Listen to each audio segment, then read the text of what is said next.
Kalau kemudian kita lihat dari background rektor yang adalah ASN, kemudian ketua harian PB PON yang adalah seorang anggota DPR, mereka sebagai pemerintah punya tanggung jawab dong. Menjalankan pasal 28I ayat 4 Undang-Undang Dasar 1945 untuk memenuhi hak atas tempat tinggal bagi mahasiswa Uncen yang menjadi korban penggusuran paksa ini.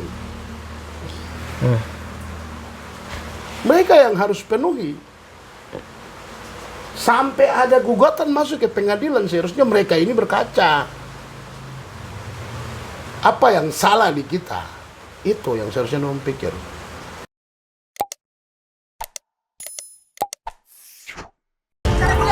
Hercules 3.000 lebih suara.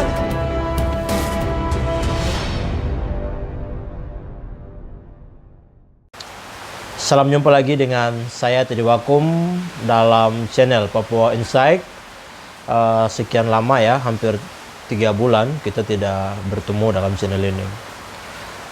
Pada kali ini kita akan membahas tentang penggusuran paksa yang dilakukan oleh pihak universitas ya, rektor terhadap mahasiswa Universitas Cendrawasih.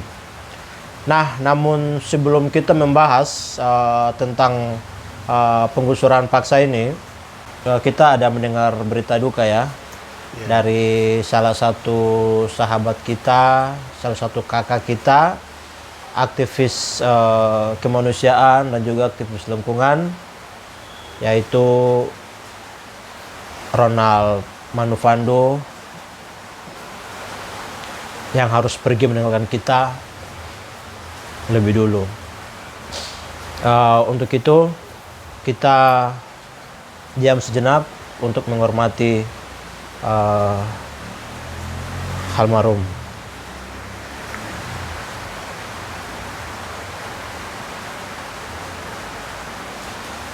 Baik, terima kasih. Sebelum kita membahas tentang penggusuran paksa yang dilakukan terhadap mahasiswa Uncen oleh rektor dalam hal ini, mungkin sedikit saya berikan kesempatan kepada Pak Direktur LBH Papua untuk coba menceritakan sedikit siapa itu sebenarnya sosok si almarhum Ronald Manufando. Silakan. Oke, terima kasih. Yang pertama, saya belum lama ya kenal Ronald, kurang lebih di tahun 2019 baru kenal. Dan sebelumnya memang sempat kita bersama-sama dalam satu pertemuan yang di situ banyak sekali teman-teman aktivis yang giat dalam isu-isu kemanusiaan, kemudian lingkungan hidup, juga HAM lainnya ya. Di situ baru saya kenal kalau siapa itu dia dan dia kerja di mana. Kemudian di tempat dia kerja, isu yang kemudian mereka dorong itu apa saja. Nah, selanjutnya lebih dekat lagi itu ketika kami sama-sama di sebuah forum ya, forum bantuan hukum. Kebetulan Ronald yang diutus oleh rekan-rekan Jerat untuk ikut kegiatan itu. Nah, di sana kami coba menurunkan beberapa rencana-rencana untuk kemudian melakukan advokasi. Ya. Kemudian di tahun 2021 ini, di awal-awal tahun, Ronald sempat mengundang kami LBH dan saya untuk bersama-sama dengan dia itu membahas seputar rencana advokasi perampasan tanah adat. Ya. Nah, dalam pembahasan itu rupanya bukan hanya kami di Jayapura saja, Ada beberapa rekan dari Sorong, dari Manokwari juga datang. Ya, intinya misinya Ronald yaitu melakukan advokasi perampasan tanah adat Papua di seluruh Papua. Begitu. Ya. Begitu. Nah, selanjutnya Ronald sempat undang saya untuk isi di kegiatan. Itu juga sama, kegiatan konsolidasi. Di sana Ronald minta supaya saya isi tentang masalah hak-hak masyarakat adat, juga mekanisme advokasinya. Rupanya yang saya tangkap dari Ronald yaitu dia ingin juga sosialisasikan misinya dia itu terkait advokasi Perampasan tanah adat ya. perampasan tanah adat. Selanjutnya dalam konsolidasi yang kedua itu sampai kita sudah turunkan program apa saja yang akan kami lakukan, kemudian siapa yang akan kerja apa di wilayah barat, wilayah timur sini, utara, juga selatan. Kemudian sampai pada kita juga menentukan siapa yang kemudian akan jadi koordinatornya. Koordinator masing-masing wilayah ya. Ya, baik wilayah maupun di pusatnya. Terus koordinator untuk kemudian melakukan advokasi litigasi. Nah itu saya lihat dia punya semangat itu dan dia yang kemudian menggagas itu. Saya sendiri dalam hati berpikir, wah terima kasih banyak nih. Rupanya ada teman yang kemudian mau ambil sikap dalam mengadvokasi isu khusus masyarakat tanah adat. Cuma setelah itu kita buat, mulai dari strukturnya, program kerjanya, pembagian tugas dari setiap struktur-struktur itu, selanjutnya ini tinggal mau start saja nih. Iya. Mungkin tinggal bicara lagi dengan kakak tuan pimpinan Jerat, baru selanjutnya kita tinggal melangkah. Dan kami sudah petakan, teman-teman Jerat khususnya Ronald, dia sudah punya data di mana saja ada temuan-temuan perampasan tanah adat itu. Jadi yang saya bayangkan adalah kita akan langsung melakukan advokasi, bukan lagi menyangkut cari data, tapi datanya kan sudah ada, tinggal langsung mungkin ajukan ke pengadilan tata usaha negara kah, atau ke pengadilan negeri kah, atau upaya lain gitu. Itu yang saya bayangkan, dan itu kemudian buat saya senang karena salah satu misi yaitu advokasi tanah adat itu sudah semakin jelas. Tapi begitu dengar berita Ronald pergi, kemudian saya hanya berpikir, aduh, kok kenapa mau ajak kami bahas tentang itu? Kenapa juga harus kita turunkan program, turunkan rencana-rencana kerja sampai ke tingkatan teknis? Kalau memang kau mau pergi begitu. Tapi dari itu semua, sekalipun dia pergi, ya satu hal yang mungkin bisa saya sampaikan yaitu terima kasih karena dia sudah mau memulai membangun koalisi dengan program yang jelas dan juga mekanisme metode-metode advokasi yang jelas untuk advokasi persoalan perampasan tanah adat di Papua. Dan saya pikir itu sesuatu yang akan kami teruskan. Terima kasih untuk Ronald sudah bisa bantu kami bentuk dia punya jalan awal. Kita akan coba jalankan ini, dan kami mohon kau punya doa dalam kami punya perjalanan ini, dan kau selalu ada untuk kami sekalipun kau di alam lain. Oh iya Ronald, terima kasih juga buat baju yang kau kasih buat kami waktu acara di forum organisasi bantuan hukum. Ya. Di sini kau sebut stop perampasan tanah adat. Siap, kita akan teruskan. Selamat jalan. Allah bangsa Papua akan menerimamu di surganya orang Papua. Hormat. Ya, terima kasih. Secara pribadi juga Bung atau Kakak Ronald juga sudah mengisi di channel Papua Insight ya. Itu kawan-kawan bisa mengecek, ada kami membahas tentang pola perampasan tanah adat dalam channel Papua Insight. Itu kawan-kawan bisa mendengar langsung pandangan dan juga apa yang disampaikan pemahaman dari Saudara Ronald terkait dengan pola perampasan tanah yang terjadi di Papua saat ini. Kawan-kawan semua, sahabat Papua Insight, saat ini sudah bersama saya Direktur LBH Papua, Pak Emmanuel Gobay, dan LBH Papua sendiri sebagai kuasa hukum dari kawan-kawan mahasiswa aktif dari Universitas Cendrawasih yang melakukan gugatan kepada Rektor Universitas Cendrawasih atas penggusuran paksa yang dilakukan terhadap tempat tinggal dari para mahasiswa. Saya langsung strike ya. Pak Emmanuel Gobay sendiri melihat bahwa sebenarnya situasi apa yang terjadi, mungkin bisa diceritakan sedikit sampai dengan terjadinya penggusuran paksa. Silakan. Oke. Terima kasih. Yang pertama perlu saya sampaikan di sini bahwa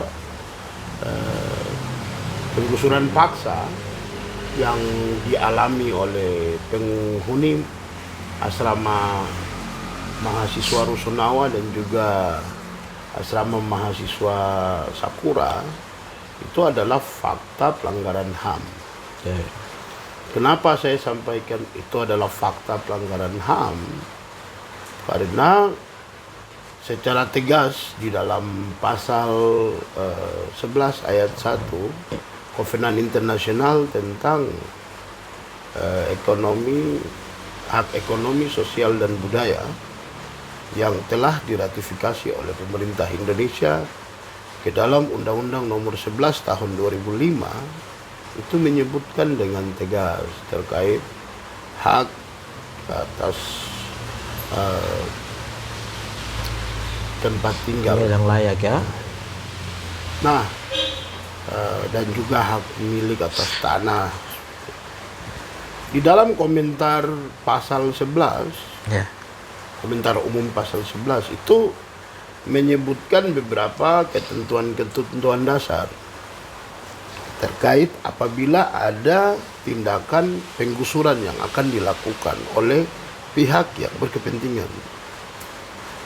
Nah, ketentuan-ketentuan terkait dengan agar tidak masuk dalam fakta pelanggaran HAM itu ada beberapa prinsip ya. Yang pertama, bagi pihak yang berkepentingan itu wajib melakukan dialog atau musyawarah yang setara antara yang berkepentingan dengan yang terdampak. Yang berikutnya itu wajib ada kompensasi atau ganti rugi ataupun ganti untung yang harus diberikan kepada yang bakal menjadi korban. Yang berikutnya itu ada juga ruang yang diberikan kepada pihak yang bakal menjadi korban untuk melakukan upaya hukum apabila menurut pihak tersebut ada hal yang kemudian menjadi janggal di dalam kesepakatan itu. Dan juga ada beberapa poin-poin penting yang kemudian disampaikan. Apabila pihak yang berkepentingan itu mengikuti sesuai dengan prinsip-prinsip dalam komentar umum pasal 11 ayat 1 Kovenan Internasional tentang hak ekonomi, sosial, budaya, maka itu tidak akan masuk ke dalam fakta pelanggaran HAM atau penggusuran paksa yang itu adalah pelanggaran HAM begitu. Nah, kembali dalam kasus penggusuran paksa asrama mahasiswa Uncen baik Rusunawa maupun Sakura. Ya. Menurut pemberitaan, Pak Rektor menyampaikan bahwa sudah ada pertemuan yang dilakukan sejak tahun 2018, 19, 20 sampai dengan terakhir di tahun 2021. Pertemuan dengan siapa? mahasiswa. Para mahasiswa. Kami kemudian Oke. cross check kepada para mahasiswa itu. Apa saja materi-materi yang kemudian dibahas. Di dalam pertemuan-pertemuan itu, menurut para mahasiswa, itu tidak pernah dibahas tentang rencana, bukan, dibahas tentang tempat tinggal sementara bagi para mahasiswa ini. Kemudian pertemuan-pertemuan itu hanya dilakukan oleh pihak rektorat dengan pengurus dari asrama-asrama ini tanpa melibatkan anggota yang menghuni asrama-asrama. Berarti hanya dengan pimpinan-pimpinan organisasi asrama saja ya? Ya, itu saja. Sementara para pimpinan-pimpinan ini itu menyampaikan bahwa yang kemudian akan berdampak itu bukan hanya mereka sebagai pengurus, tetapi juga penghuni.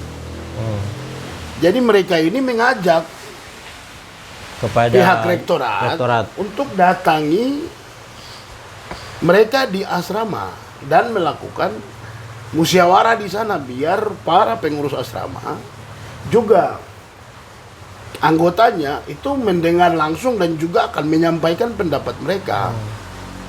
Begitu. Tetapi yang terjadi malah sebaliknya. Yang terjadi permintaan mereka ini tidak pernah diterima sama sekali. Bahkan tidak pernah dilakukan. Nah, keterangan para penghuni asrama ini kemudian melahirkan pertanyaan. Rektor lakukan pertemuan dengan siapa? Terus di mana pertemuannya? Apakah melibatkan semua penghuni asrama? Ini kan kita bicara menyangkut hak atas tempat tinggal bukan hanya para pengurus tapi juga para penghuni asrama. Semestinya dibicarakan secara terbuka dengan mereka. Ini yang kemudian tidak dilakukan. Begitu. Nah, atas dasar itu pula yang kemudian menimbulkan bantahan ya. Atas dalil pertemuan sejak tahun 2018 sampai dengan tahun 2021 itu pertemuan yang tidak jelas apa yang dibahas dan dengan siapa bertemu dan berbicara. Karena tidak pernah melibatkan para penghuni Tapi asrama. dari pihak rektorat sendiri mengklaim bahwa mereka sudah melakukan pertemuan ya. Menurut mereka sudah. Dan menurut mereka juga si para mahasiswa ini kemudian juga sudah setuju ya. Itu menurut mereka. Oke. Begitu. Nah, selanjutnya di atas tidak adanya pertemuan yang demokratis, mereka juga membangun isu tentang asrama itu dijadikan basis oleh organisasi politik tertentu. Oke. Begitu. Yang mereka sebut-sebut itu dijadikan basis daripada KNPB di sana.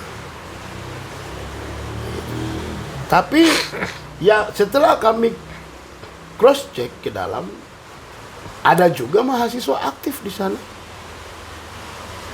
Begitu.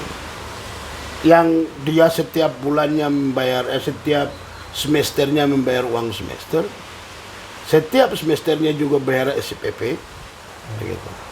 Dan juga setiap ada mata kuliah dia ikut belajar. Nah, kami kemudian mendapatkan kuasa dari para mahasiswa yang aktif ini. Oke. Begitu. Yang aktif ini. Di sini kami kemudian bertanya, apa tujuan informasi yang kemudian dikembangkan terkait asrama itu dijadikan basisnya KNPB. KNPB ya. Ya. Apa tujuan itu? Sementara faktanya di sana ada mahasiswa Uncen yang setiap semesternya bayar. Kan bisa diklaim bahwa anggota KNPB ini berbaur di dalam tempat tinggal para mahasiswa ini. Mungkin klaim mereka seperti begitu, tapi yang perlu digarisbawahi, ini ada KTM, ini ada bukti mereka bayar, ini ada bukti mereka punya surat aktif kuliah. Begitu. Menyangkut dia itu terlibat di yang mana, ya itu kita tidak tahu. Tapi dia adalah mahasiswa aktif yang punya hak untuk menempati asrama, yang punya hak untuk mendapatkan hak atas pendidikan karena dia sudah bayar. Begitu. Oke. Jadi kami kemudian punya analisa yang apa namanya, yang langsung pada dalil opini tersebut. Itu untuk apa? Kamu mau pakai isu asrama adalah basisnya KNPB, kemudian sapu bersih semua, termasuk yang mahasiswa aktif. Itu kan tujuannya. Seharusnya kan kalau kita pikir-pikir, seharusnya kalau memang ada indikasi seperti begitu, itu ya mungkin tidak harus asramanya yang digusur. Artinya ya mungkin oknum-oknum yang menurut misalkan kepolisian ya yang mungkin terlibat dalam organisasi terlarang yang mungkin penting untuk dikeluarkan saja sebenarnya ya seharusnya, atau bagaimana? Nah itu jadi yang penting kita ketahui di sini Ya. bahwa itu alibi atau alasan yang dibuat dengan tujuan untuk mau mengosongkan asrama. Kami tidak harus masuk ke dalam isu politis itu. Oke. Kita bicara menyangkut hak atas tempat tinggal dari para mahasiswa ini. Oke. Kami justru harus bertanya kepada rektor, untuk apa Anda menggunakan isu politis itu? Padahal itu adalah anak-anakmu sendiri, para mahasiswa ini. Terus, apakah seorang dosen harus menggunakan alasan politik untuk hajar anak-anaknya? Saya pikir ini kan ada institusi yang memang digajikan untuk bekerja untuk itu. Tidak harus rektor yang bahas, kan? Begitu. Ya rektor tugasnya ngajar orang.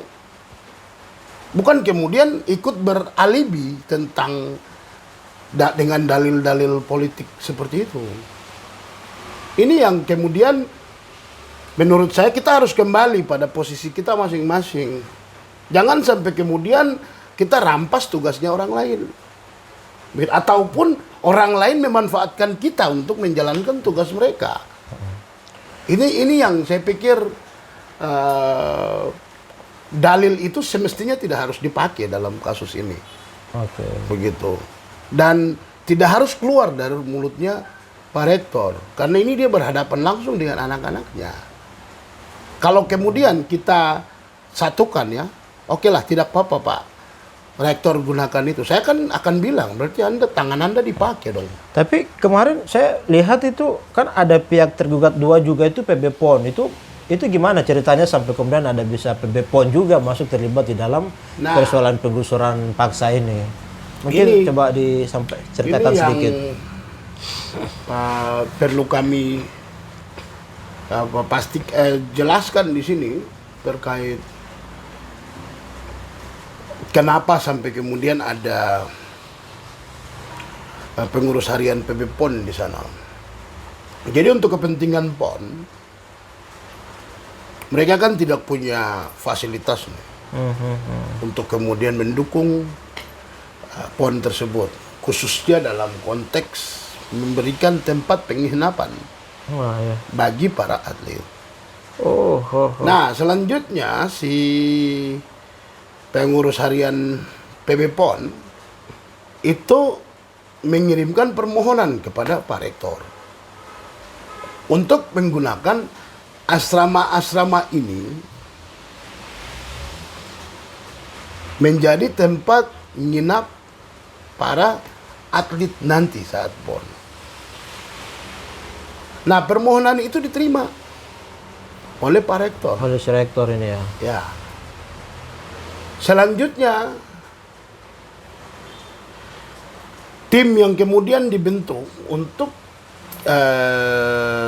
renovasi asrama itu gabungan baik dari rektor maupun PB PON dan juga TNI Polri, Menwa dan sebagainya. Mereka ini bekerja semua untuk kosongkan asrama, selanjutnya renovasi asrama itu yang katanya akan dibuat menjadi hotel setara dengan hotel bintang 3. Begitu. Itu dalam surat ada. Begitu. Cuma dalam perjalanan Pak PB PON itu menarik rencana dia untuk menggunakan asrama. Saya baca suratnya. Rupanya yang dia batalkan itu adalah asrama Rusunawa.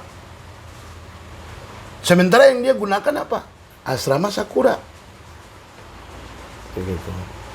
Itu artinya dia tarik bukan kemudian semua asrama tidak dipakai tuh. Tidak, dia gunakan asrama Sakura. Begitu. Sementara faktanya penggusuran paksa terhadap asrama Sakura itu dilakukan pada tanggal 10 dan 11 Mei 2021 kemarin. Khusus untuk Rusunawa itu dilakukan pada tanggal 21 Mei 2021. Nah, pada saat mereka melakukan itu, yang datang tim penertiban ini gabungan. Ada dari rektorat, ada juga dari PB PON, ada TNI Polri, juga Menwa, Pol PP, semua mereka datang. Begitu. Kalau tanggal 10-11 itu jumlahnya sedikit. Tapi kemudian yang mereka lakukan penggusuran paksa itu kurang lebih 7 bangunan. Atau atapnya semua dilepas. mungkin ada alasan ketakutan mereka, di dalam kan ada kelompok-kelompok terlarang itu. Jangan-jangan mungkin ada perlawanan dari kelompok terlarang. Jadi mereka menggerakkan dengan kekuatan besar. Artinya seperti ada TNI, ada polisi, dan juga Menwa yang ke Rusunawa gitu. Mungkin ketakutannya mungkin ada terjadi cekcok seperti begitu. Iya, itu hal yang saya kurang tahu ya. Iya. Dan saya pikir saya tidak mau pusing dengan itu. Yang penting adalah apakah mereka sudah lakukan komunikasi sebelumnya yang setara? Kan tidak. Oke. Begitu. Terus keraguan itu datangnya dari apa? Karena apa? Ya kau kan punya kesalahan tidak mau duduk bicara dengan mereka. Jadi sudah ada kesalahan pertama yang kemudian mereka mau menutup kesalahan pertama itu dengan cara mendatangkan pasukan dengan yang membackup tim tersebut. Saya ada ya pada tanggal 21 Mei 2021 yang datang itu lengkap dengan senjata. Baik TNI, Polri ini gabung, ada dari Polresta, Polsek dan juga Brimob, lengkap semua. Dia pikir kayak orang mau datang perang, bro. Itu padahal ini melawan mahasiswa. Saya pastikan ke dalam berapa jumlah mahasiswa yang ada itu hanya puluhan orang yang ada di situ. Yang lain apa? Karena takut lari. Atau mungkin mereka masih ada di luar. Karena pada saat itu pintunya langsung ditutup. Dan tidak ada mahasiswa pun yang bisa masuk ke sana. Dijaga sama para aparat-aparat itu. Bahkan ada teman-teman BEM universitas yang mau masuk itu saja diseret keluar. Begitu. Itu kondisi pada saat itu. Dan pada saat itu ada juga kuasa hukum dari rektor yang datang di sana. Jadi saya kemudian lihat, wah ini penggusuran yang komplit ini. Komplit karena tim penggusuran paksanya itu ada rektor, kemudian ada dari PON, kemudian ada Dari dari kepolisian. kepolisian, baik yang di Polsek maupun Polresta dan juga Brimob, juga ada TNI-nya, kemudian ada Pol PP-nya, terus juga ada Menwa, dan dilengkapi dengan ada kuasa hukumnya juga. Jadi Paket cuma waktu komplit. itu saya cari apakah ada rektor atau tidak di situ, tapi Pak Rektor tidak ada di situ. Apakah ada PB PON di situ atau tidak? Pak PB PON juga tidak ada di sana. Begitu. Saya pikir pada saat itu kalau memang mereka ada, ini komplit banget ini. Penggusuran paksa yang adalah pelanggaran HAM itu dilakukan oleh mereka secara bersama-sama. Secara berjemaah. Sistematik, Struktural struktural, dan terpenuhi. Begitu. Nah, kami sebelum terjadi penggusuran-penggusuran ini, kami sudah kirimkan surat somasi ke Pak Rektor. Rektor. Apa tanggapan si rektor? Pak Rektor sampaikan dalam surat somasi itu, dia menjelaskan juga terkait bagaimana cerita PB PON memohon mereka untuk kemudian meminjam tempat dan sebagainya. Juga di situ dia jelaskan terkait komitmen melindungi. Melindungi. Apakah juga ada poin yang mereka misalkan sediakan tempat tinggal untuk para... Ada, itu masuk dalam poin melindungi tadi. Pak Rektor dengan tegas menyampaikan bahwa dia akan memberikan tempat bagi para penghuni asrama, baik di baik di asrama yang tidak akan direnovasi, atau alternatif lainnya dia akan memberikan kamar kos, menyewakan kamar kos. Itu bagian dari komitmen perlindungan yang dia akan berikan. Oke. Nah, sebelum terjadi fakta tanggal 10-11 Mei dan juga 21, kami cerita mana tempatnya. Yang dijanjikan kan dalam Surat jawaban somasi. somasi itu ya. Tidak Tidak ada. ada yang kami temukan terkait itu. Saya langsung pikir, ini benar dia yang tulis, benar dia yang janjikan, Atau ada pihak lain? atau ada pihak lain, atau memang dia sengaja bicara begitu Gitu. dengan maksud untuk menunjukkan, hey LBH, kami punya komitmen perlindungan HAM seperti begini. Tapi sampai hari ini kenapa para mahasiswa itu harus buat posko-posko darurat untuk mereka tinggal di sana? Ini kan membuktikan bahwa dia tidak konsisten dengan jawaban somasi yang dia berikan. Begitu. Nah, dalam konteks itu, kami juga sudah laporkan ke Komnas HAM Republik Indonesia Perwakilan Papua. Saya dengar kemarin tuh ada perwakilan Komnas juga ya waktu pada saat penggusuran. Ada, bro. Ada perwakilan Komnas. Saya justru yang jemput mereka dan arahkan mereka masuk ke dalam, rekan-rekan Komnas. Mereka menyaksikan bagaimana penggusuran paksa itu terjadi. Tadi saya sebut ada beberapa elemen yang kemudian masuk dalam tim itu juga mereka saksikan. Mereka bahkan dibatasi oleh aparat pada saat mereka mau masuk.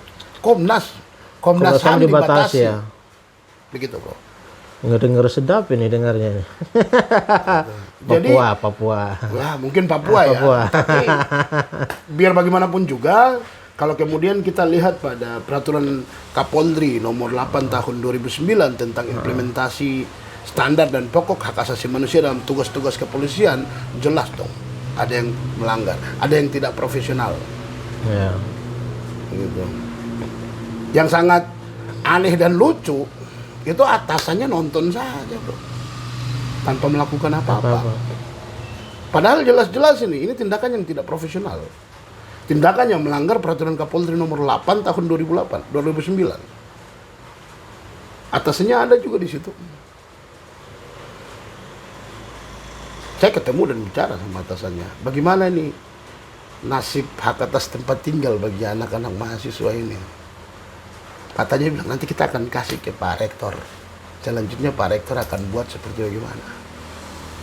Pak Rektornya nonton, mereka buat posko dan tinggal di tempat yang tidak layak di pinggir jalan. Bahaya. Bayangkan sekarang dalam kondisi COVID, mereka harus tinggal dalam kondisi yang seperti begitu. Terus bagaimana dengan pemenuhan hak atas pendidikan mereka? Saya sampai bertanya, mereka ini pikir atau tidak ya tentang hak atas pendidikan bagi para mahasiswa ini dan juga hak atas tempat tinggal. Kemudian berkaitan dengan Komnas tadi, staf Komnas mengalami kondisi seperti begitu. Tapi anehnya pimpinan Komnas tidak melakukan apa-apa. Malah nonton. Di atas fakta jelas ini penggusuran paksa adalah pelanggaran HAM. Stafnya dibuat seperti itu, ada fakta pelanggaran HAM tapi dia nonton saja. Padahal kan Komnas punya fungsi mediator untuk menyelesaikan persoalan pelanggaran HAM, salah satunya. Kami kan mengadukan ke Komnas dengan maksud untuk dia menggunakan fungsi mediasinya ini. Untuk sebelum ada tindakan-tindakan yang brutal tadi, setidaknya dia bisa memfasilitasi kedua belah pihak ya. Iya. Saya kurang tahu apakah Komnas sudah kemudian melakukan lobby kepada Pak Rektor dan apa jawaban Pak Rektor, itu kita kurang tahu. Tapi kalau seandainya Komnas tidak melakukan sama sekali, berarti Komnas pun turut menyaksikan pelanggaran HAM ini. Karena stafnya juga datang pada tanggal 21 Mei 2021 menyaksikan bagaimana tentara polisi, Brimob, Menwa, Pol PP melakukan tindakan brutal secara sukaria. Kenapa saya katakan sukaria? Bayangkan itu barang-barang mahasiswa dari lantai 2, lantai 3 itu diangkat dan dibuang semua. Dilempar ke bawah ya. Iya, di pinggir. Jadi kalau kita kemudian lihat di jalan itu, semua barang-barang baik itu sendok, piring, rak piring, sampai laptop, tab, komputer berantakan di situ. Coba Bung bayangkan, ada mahasiswa yang skripsinya ada di laptop itu dan dia harus mau ujian skripsi. Bagaimana itu nasibnya? Sayang. Pertanyaannya, apakah orang tuanya punya uang untuk nanti bayar lagi? Karena kan skripsinya hancur itu. Itu sampai tidak ada pikiran sampai ke tingkatan ini yang saya kemudian bertanya, oh ini orang punya peri kemanusiaan atau tidak ya? Melihat fakta ini. Nah, kami juga sudah adukan ke Ombudsman Republik Indonesia perwakilan Papua, karena kami melihat Pak Rektor adalah seorang PNS yang juga wajib tunduk sama Undang-Undang ASN. Di dalam Undang-Undang ASN itu ada satu asas tentang asas perlindungan HAM. Ini kan kita bicara tentang hak atas tempat tinggal yang kemudian terlanggar. Itu berdampak pada hak atas pendidikan. Itu membuktikan bahwa ada pelanggaran asas pelanggaran HAM tadi.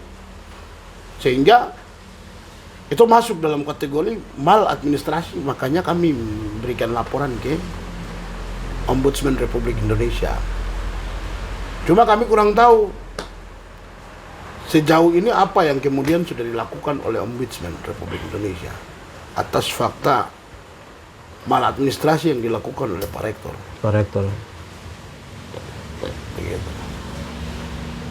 Ya, harapan kami itu kan ORI, Ombudsman Republik Indonesia dan juga Komnas HAM sebagai lembaga independen negara yang dibentuk untuk yang satunya melawan tindakan maladministrasi, yang satunya melawan tindakan pelanggaran HAM, ini bisa melakukan kerja-kerja aktif untuk kemudian menyelamatkan hak atas tempat tinggal dan juga hak atas pendidikan dari para mahasiswa ini. Lebih jauh mungkin hak atas rasa aman. Kan mereka tidak aman ini. Tapi sejauh ini koordinasi dengan pihak Ombudsman sendiri bagaimana? Kami sudah lapor, sudah berikan berkas Semua-semuanya. Dalam berkas itu analisa kami tentang fakta maladministrasi, juga kita menyebutkan kronologi dan sebagainya. Juga melampirkan bukti-bukti foto. Begitu. Tapi kami belum melihat ada satupun sikap dari para rekan-rekan ORI. Kalau Komnas ada sikap, tapi kemudian seperti itu. Seperti biasanya. Seperti biasanya. Juga mengalami tindakan dibatasi dan juga melihat langsung fakta, tapi tidak melakukan Bukan apa-apa. Seperti biasanya. Seperti biasa. Begitu. Dan padahal ini ada peristiwa luar biasa. Iya. Kawan-kawan mahasiswa tinggal di pinggiran jalan dan itu tidak jelas untuk kemudian memenuhi hak atas pendidikan mereka. Tapi mereka buat seperti biasa. Seperti biasanya. Iya. Jadi itu yang terjadi dan upaya yang kami lakukan. Oke, jadi setelah penggusuran paksa ini dilakukan, kemudian para mahasiswa ini hak mereka kemudian tidak terpenuhi oleh apa yang sudah seperti janji dari Pak Rektor Uncen tadi. Nah, itu kan kawan-kawan mahasiswa ini melalui LBH sebagai kuasa hukum mereka itu melakukan gugatan. Apa sih gugatan yang dilayangkan yang menjadi harapan dari mahasiswa ini yang terkena dampak pengusiran paksa ini? Jadi yang perlu dicatat di sini, gugatan ini semestinya tidak harus kita ajukan. Tapi karena sikap diamnya Pak Rektor, juga sikap diamnya PB PON untuk memenuhi hak atas tempat tinggal dan hak atas pendidikan para mahasiswa ini. Sikap diam mereka itu yang saya maksudkan terjadi mulai dari tanggal 11 Mei 2021, kemudian Tanggal 21 Mei 2021 sampai pada gugatan itu kita masukkan. Gugatan itu kita baru masukkan di tanggal puluhan. Tanggal-tanggal sudah mau akhir-akhir bulan baru kita ajukan. Kalau tidak salah malah lewat bulan Juni apa Juli itu. Juni baru kita masukkan. Itu punya jedah 2 minggu atau 3 minggu. Jadi di dalam 2 minggu atau 3 minggu itu, maksud kami dari rektor atau PB PON itu punya inisiatif untuk menyelamatkan para mahasiswa ini. Tapi itu tidak ada. Bahkan janjinya Pak Rektor di dalam surat somasi itu saja dia tidak wujudkan dalam 3 minggu ini. Karena dia tidak wujudkan, maka di minggu yang pertama, setelah mereka keluar dari asrama Sakura itu, Rusunawa itu, mereka langsung buat posko sementara untuk mereka. Untung juga ada warga di situ yang mau berikan lahan bagi mereka untuk buat tempat tinggal sementara di sana. Bayangkan kalau warga juga tidak memberikan, pastinya kan mereka akan terlunta-lunta di sana. Dan itu hanya disaksikan oleh Pak Rektor maupun PB PON. Karena mereka hanya menyaksikan, itulah yang kemudian menjadi dasar kami melakukan upaya hukum. Kami juga dalam 3 minggu itu berharap si Komnas HAM ini bisa melakukan fungsinya untuk melakukan mediasi. Tapi juga tidak. Kita juga berharap DPR Provinsi itu bisa melakukan fungsi pengawasan mereka, tapi juga mereka diam. Saya perlu kasih tahu ya, PB PON itu diketuai oleh seorang DPR yang punya fungsi pengawasan. Padahal dia sendiri tidak melakukan apa-apa. Tapi tidak melakukan apa-apa. Fungsi pengawasan Undang-Undang 39 tahun 99 tentang hak asasi manusia itu kan ada di mereka. Tapi dia tidak melakukan itu. Jadi di sini setelah dia menjabat sebagai PB PON, fungsinya sebagai legislatif itu hilang. Sepertinya seperti itu yang kami temukan. Karena dia tidak melakukan apa-apa dalam 3 minggu ini. Selanjutnya karena 3 minggu tidak melakukan apa-apa, sementara fakta derita dalam tempat yang tidak layak yang dialami oleh mahasiswa ini kemudian buat kita harus berpikir jauh untuk bagaimana caranya bisa memberikan hak atas keadilan bagi mereka. Maka selanjutnya kita masukkan gugatan perbuatan melawan hukum ke pengadilan dengan maksud agar ada keadilan yang kita bisa dapat dari pengadilan. Karena ada tempat-tempat yang memang dibuat untuk memberikan keadilan itu tidak melakukan apa-apa, seperti Ombudsman Republik Indonesia maupun Komnas HAM maupun juga DPR. Ya sudah, untuk kemudian mendapatkan hak atas keadilan bagi mereka mungkin jalan terakhir di pengadilan. Karena itulah yang disediakan oleh negara untuk bisa memberikan hak atas keadilan bagi korban. Begitu. Nah, kenyataan ini sampai mahasiswa kemudian bisa menggugat ke pengadilan, dan yang digugat adalah rektornya sendiri, dan yang digugat adalah ketua PB PON yang adalah seorang anggota DPR. Ini kan kemudian menjadi sesuatu yang perlu kita tarik lebih jauh. Mereka ini punya fungsi untuk melindungi HAM kah tidak? Kita lihat dalam konteks pasal 28I ayat 4 Undang-Undang Dasar 1945, itu dia menyebutkan jelas ya, perlindungan, penghormatan, penegakan dan pemajuan hak asasi manusia itu menjadi tugas negara dan dilakukan oleh pemerintah. Ya. Pemerintah ini eksekutif, legislatif, yudikatif yang ada di Jakarta pusat sampai ke kabupaten kota, termasuk juga di dalam provinsi Papua ini.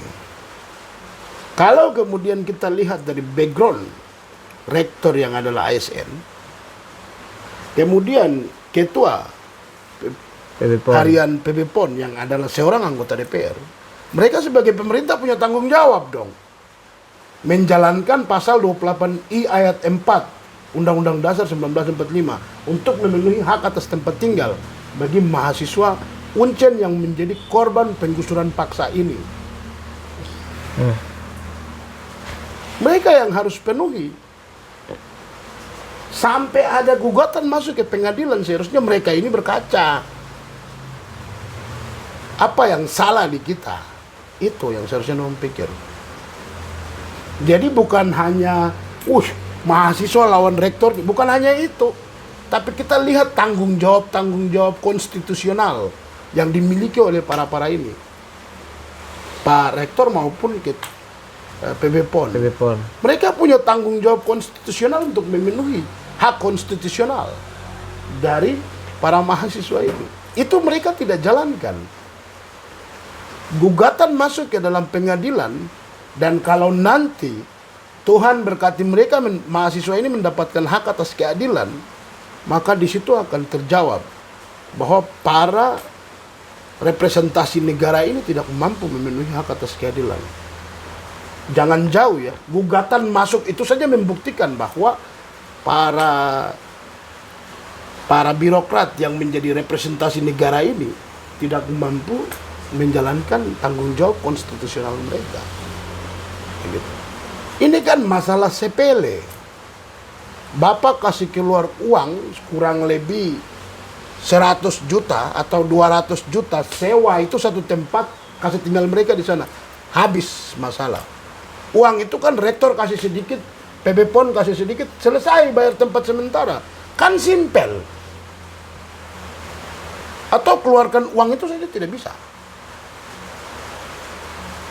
Dana untuk PON kan besar sekali. Triliun. Mau buat asrama seperti Bintang 3. Hotel Bintang 3. Tidak bisa kan potong itu sedikit bayar untuk tempat tinggal sementara ya untuk para mahasiswa. Berapa? Kan mereka gunakan untuk PON hanya 2 minggu saja, bro. selama 2 minggu bayar apa kontrak mungkin satu balai apakah gor kak biar kawan-kawan ini atau auditorium itu kak Mereka tinggal di situ tinggal di sementara. situ selama berapa minggu, selesai mereka masuk ke habiskan masalah.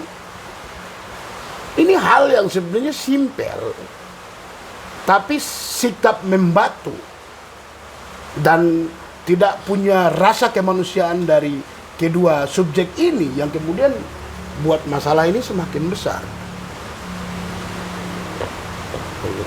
Kalau baik PB PON maupun rektor mengikuti komentar umum Kovenant Internasional tentang hak ekonomi sosial budaya pada pasal 11 ayat 1 itu gampang sekali tuh.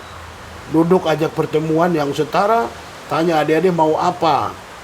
Kemudian oke, kalau begitu kita akan siapkan tempat tinggal. Kita akan bayar dari bulan Mei sampai dengan bulan Desember.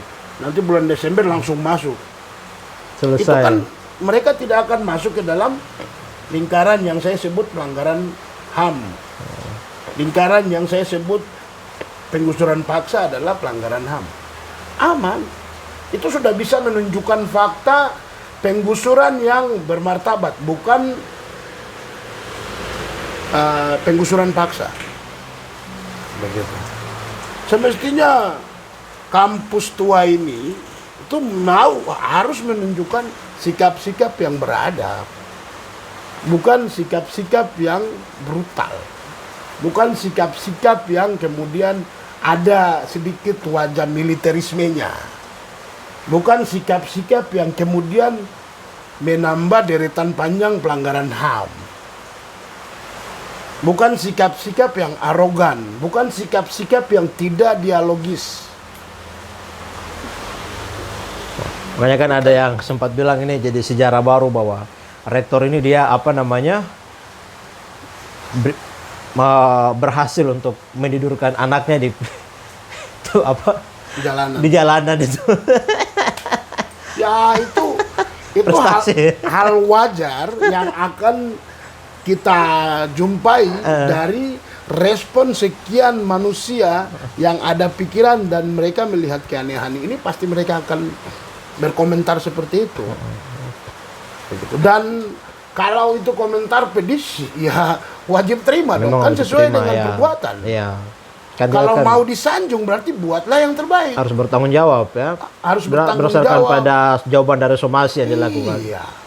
Saya jamin 100% kalau seandainya Pak Rektor maupun PB PON melakukan hal yang terbaik kepada para mahasiswa ini, sekalipun kemarin mereka berikan cacian, hari ini mereka akan balik berikan pujian. Saya yakin. Tapi kalau tidak pernah mereka melakukan hal yang terbaik untuk memenuhi hak atas tempat tinggal dan juga hak atas pendidikan bagi para mahasiswa ini, tentunya akan ada cacian terus. Tentunya akan ada pertentangan terus. Tentunya akan ada persaingan terus. Karena ketidakadilan sedang terjadi. Pelanggaran HAM sedang terjadi. Begitu. Jangan berpikir hanya TNI Polri yang bisa melakukan pelanggaran HAM. Tidak. Seorang PNS, seorang pejabat publik bisa melakukan pelanggaran HAM. Kenapa? Karena dia diberikan tugas oleh undang-undang untuk memenuhi. Kalau dia tidak memenuhi berarti dia langgar HAM. Begitu. Dan hari ini kita temukan fakta. Bukan hanya TNI Polri yang melakukan pelanggaran HAM, tapi juga para birokrat-birokrat ini yang juga melakukan pelanggaran HAM. Dan ini kita temukan berdasarkan fakta penggusuran paksa yang adalah pelanggaran HAM. Ya. Begitu. Nah, tadi karena ditanya gugatan, maka dalam gugatan itu kita tidak minta hal yang lebih. Kita hanya minta rektor sediakan tempat. Rektor dan PB PON sediakan tempat tinggal sementara bagi para mahasiswa ini. Simpel itu aja ya. Itu saja yang kita minta. Yang berikutnya, kita minta Kalau soal apa namanya ganti rugi barang-barang yang dirusak, itu juga kita minta terkait barang-barang yang dihancurkan pada saat penggusuran paksa wajib secara bersama-sama baik rektor maupun PB PON wajib bertanggung jawab. Gantikan itu laptop, gantikan itu rak piring, gantikan itu komputer, gantikan itu piring-piring, gantikan itu juga barang-barang yang lain. Karena itu bukan Pak Rektor yang belikan, itu mereka yang beli sendiri. Dari mama-mama mereka yang kerja jualan di pinggiran jalan yang kirim uang baru mereka beli. Dari bapak-bapak mereka yang kerja cari kayu di hutan sana baru kirim uang baru mereka beli. Bukan Anda yang berikan beasiswa untuk mereka beli. Jadi harus wajib bertanggung jawab. Kan Anda yang undang TNI Polri dan juga Pol PP dan kemudian secara bersukaria melakukan pelemparan barang-barang milik para mahasiswa ini dari lantai 2 turun ke bawah dan hancur. Jadi Anda harus bertanggung jawab karena jelas itu. Saya sendiri dengar langsung dari Pak Kapolres Jayapura, dia sampaikan bahwa kami datang ke sini karena Pak Rektor yang minta kami ke sini. Itu juga dia nyatakan lewat media. Jadi Pak Rektor harus bertanggung jawab. Dan juga Pak PB PON sebagai pihak yang punya kepentingan untuk menggunakan asrama itu wajib bertanggung jawab. Jangan mau mengelak bilang bukan saya, bukan dia, itu padahal saya pikir dalil yang tidak penting untuk dibahas hari ini. Tapi yang penting dibahas hari ini adalah mengakui kesalahannya dan wajib bertanggung jawab. Karena kan di dalam media kan juga banyak itu sudah ditulis toh kan PB PON juga mau rencana melakukan renovasi sampai macam tadi ada mau jadikan asrama sampai seperti bintang berapa? Bintang 3 Bintang 3. Itu dijelaskan dalam jawaban somasi Pak Rektor. Pak Rektor ya. Kepada kami sebagai kuasa hukum. Buktinya semua lengkap ya. Ada. Saya akan tunjukkan di pengadilan. Kemarin contoh dalam agenda mediasi kedua, kuasa hukum dari Pak PB PON itu menyampaikan bahwa oh maaf kami tidak terlibat dalam persoalan ini. Saya bilang, ini bagian dari mau menyembunyikan tangan ya. Kan Anda yang minta. Klien Anda yang minta ke Pak Rektor untuk menggunakan asrama. Kemudian Pak Rektor sepakati itu. Nah, untuk membersihkan mahasiswa ini Pak Rektor itu pakai TNI Polri, Pol PP. Menwa. Tujuannya untuk apa? Membersihkan dan kemudian renovasi dan para atlet-atlet ini datang dan tinggal di situ. Sementara para mahasiswa yang memiliki tempat itu harus tidur di pinggir jalan. Tapi kok agak aneh juga, kok kenapa harus pakai tempat tinggal mahasiswa? Mungkin ya PB PON misalkan cari tempat di mana ke sewa apa ke bikin apa ke untuk sebagai tempat tinggal atlet gitu kan? Nah, ini menarik. Saya lihat itu kan aneh, di beberapa tempat ada balai-balai yang dimiliki oleh dinas. Iya. Kenapa nggak itu digunakan? Balai-balai yang dimiliki oleh dinas provinsi ya. Banyak itu. Kan bisa saja menggunakan itu. Tapi lagi-lagi muncul pertanyaan kenapa harus asrama? Dan juga kenapa harus ada isu politik yang kemudian dipakai? Ini kan kemudian menunjukkan ada tendensi-tendensi lain dalam konteks ini. Tapi kita tidak harus masuk ke sana toh. Yang pasti orang akan menganalisa dan dapatkan itu dari hasil analisanya. Tapi hari ini ya kita bicara tentang hak atas keadilan bagi para mahasiswa yang hak atas tempat tinggalnya terlanggar, hak atas pendidikannya terlanggar, barang-barang milik pribadinya juga hancur. Hak atas rasa aman mereka itu juga terlanggar. Apalagi di saat COVID seperti sekarang. Di saat COVID yang seperti begini. Nah ini yang kita minta itu sederhana, sediakan tempat, kemudian ganti rugi atas kerugian yang mereka miliki. Itu secara besar di dalam gugatan. Dalam mediasi kemarin, di awal ketika hakim mediasi sampaikan penggugat minta apa? Ingat kita tidak harus bicara tentang hal yang ada di dalam gugatan, tapi secara yang diinginkan saja yang disebutkan. Saya sebut 5 hal mewakili para mahasiswa ini. Yang pertama, mahasiswa itu menginginkan tempat tinggal sementara. Yang kedua, apabila tempat tinggal sementara mereka jauh dari kampus, maka PB PON dan juga rektor wajib menyediakan kendaraan untuk mengantar jemput mereka dari tempat tinggal sementara itu. Yang berikutnya, apabila nanti setelah renovasi, maka mereka ini harus tinggal di situ kembali. Yang berikutnya, yang keempat, apabila mereka akan tinggal kembali, harapannya gratis tanpa bayar. Yang kelima, tolong dong ganti rugi atas barang-barang yang hancur pada saat penggusuran paksa itu. 5 hal ini saja yang kita minta. Mewakili apa yang kemudian diinginkan dan juga diderita oleh para mahasiswa ini. Namun 5 hal ini itu tidak sampai ke mediasi yang ketiga tadi. Baik PB PON maupun rektor tidak bisa hadir sendiri di dalam mediasi itu.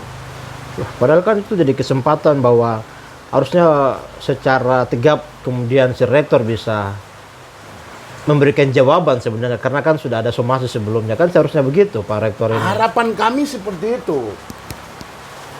Pasti gugatan kita tidak akan naik sampai ke pokok kalau Pak Rektor bisa hadir dalam mediasi, yang mana mediasi itu menjadi kewajiban bagi pengadilan untuk mengupayakan itu sebelum masuk ke pokok sesuai dengan peraturan Mahkamah Agung. Namun di dalam fakta mediasi yang sudah berjalan pertama, kedua, dan ketiga, Pak Rektor tidak datang terus. PB PON juga tidak datang. Alibi yang kemudian disampaikan oleh kuasa hukum itu juga mereka bilang, Pak Rektor mau langsung masuk ke pokok. Kemudian PB PON juga sama. Dalil yang mereka pakai di mediasi kedua dan juga mediasi ketiga itu sama. Itu sama. Kalau PB PON ini katanya sudah dikasih kesempatan kepada para mahasiswa untuk datang, tapi para mahasiswa tidak menggunakan itu. Lah, ini maksudnya bagaimana? Pada saat itu kan mahasiswanya lagi agenda lain. Jadi minta di reschedule, tapi oleh PB PON tidak terima. Kemudian dia menggunakan alasan mahasiswa tidak hadir. Itu menjadi satu fakta kalau mahasiswa tidak terbuka untuk melakukan pertemuan. Selanjutnya dia minta untuk masuk ke pokok. Tapi anehnya adalah itu disampaikan oleh kuasa hukumnya, bukan prinsipal langsung, bukan pengurus harian PON, juga bukan rektor. Padahal itu yang pimpin mediasi itu hakim mediator. Ini orang menghargai hakim tidak? Lebih jauh lagi menghargai pengadilan kan tidak? Gitu. Kalau kembali ke tadi alasan yang saya sebut, kalau diselesaikan secara mudah ini gampang. Tinggal rektor keluarkan uang berapa, PB PON keluarkan uang berapa, sewa tempat, tinggalkan anak-anak, itu kan aman. Tapi itu tidak diindahkan, tidak dilakukan. Kemudian sampai ada fakta mahasiswa gugat PB PON dan juga rektor. Ini menunjukkan sikap mereka yang tidak punya keinginan sama sekali untuk memenuhi hak atas tempat tinggal. Begitu. Yang penting kita tanya, apa rasionalisasi alasan sikap membantu itu? Padahal Anda sebagai representasi pemerintah punya tanggung jawab untuk memenuhi hak konstitusional mereka. Jadi secara struktur pemerintah itu Anda tidak bisa punya alasan apapun untuk membantah pemenuhan hak konstitusional. Tapi kalau secara subjektif mungkin. Tapi Anda tidak bisa menggunakan alasan subjektif dalam fakta ini karena Anda berdiri dalam konteks Anda sebagai rektor. Anda berdiri sebagai Anda sebagai penyelenggara acara event besar. Yang itu adalah agenda negara.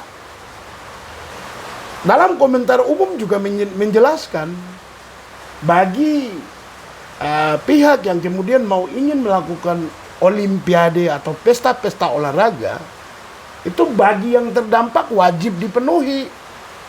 Ada di dalam komentar umum pasal 11 ayat 1 Kovenan Internasional tentang Hak Ekonomi Sosial Budaya yang sudah diratifikasi oleh pemerintah Indonesia ke dalam Undang-Undang Nomor 11 Tahun 2005.